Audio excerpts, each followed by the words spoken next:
Okay, here we go with part 2. And someone decided to wake up and join us for part 2. He's a happy guy. You're pumped about this bone broth, aren't you? Okay, so our bones are done roasting. I'm going to show you what they look like with a little over the head view.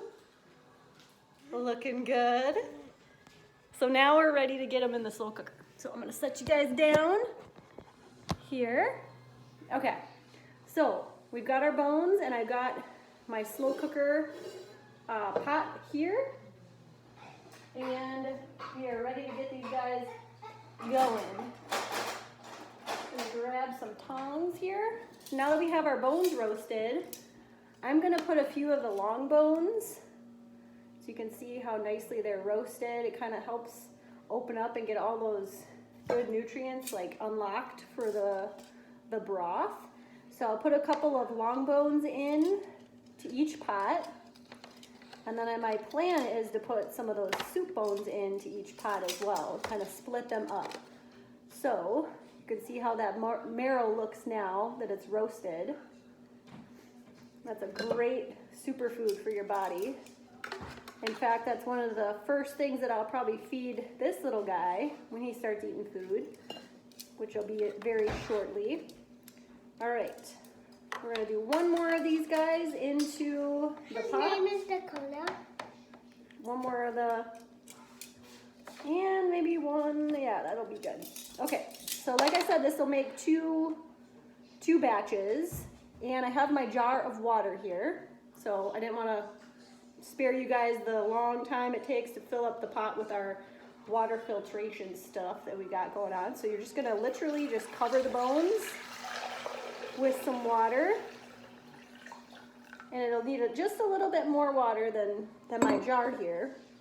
And I also wanted to show you the jar because when the bone broth is all done, we can use that jar. That's how I like to store my bone broth. So for spicing your broth, all you're going to do is just sprinkle it on top. So I have some fresh thyme here that's on the sprig. No need to pull it off, just kind of shake it in all around. I'm going to have this, is going to need to go for 2 batches, so I'm going to save half of it for the other batch. He's just staring at me. And put a little bit more salt. Be generous with salt. Great for the body. Sea salt. Got some black pepper. And as you know from my pumpkin video, I don't really measure stuff. It's not my thing. We got a little turmeric. So this is our immune boosting powder, our immune boosting broth. So we're going to add a little bit extra spices that help promote healing in the digestive system and inflammation, and turmeric is one of them. Turmeric's cool because it's really, really bright orange, and it's good for inflammation. And if your gut is a little yucky, that's inflammation in your gut. And so we'll pop a little bit of turmeric in there. That one goes a long way, so I'm not going to put a ton in that one. And last but not least, we're going to put a little ginger, because ginger is also really good for that immune system. And Stella and Dakota's dad, Jim, has got a little cold going on, so we're going to get this broth going for him so he can feel better soon. Yep, watch out for the pan. It's a little hot, okay? All right, so that's your spices, and then you're just going to cover that, put it in the slow cooker, and let that go for at least 24 hours.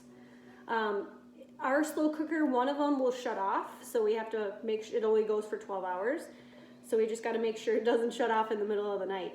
But your slow cooker should be a pretty safe way to just keep the broth cooking on low, at least 24 hours, and then you can start straining it. So I'm going to show you how you do that. Let me move this out of the way.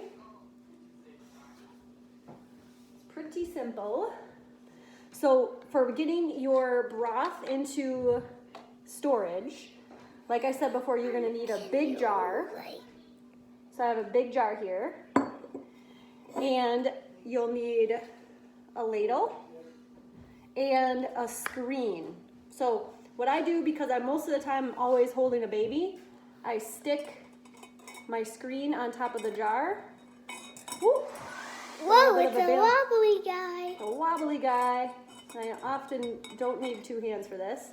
Set it on there. You're going to scoop out your broth and pour it through the screen. The screen will help filter out your spices. And that's all you gotta do. Stick it in the fridge and call her a day. See you later.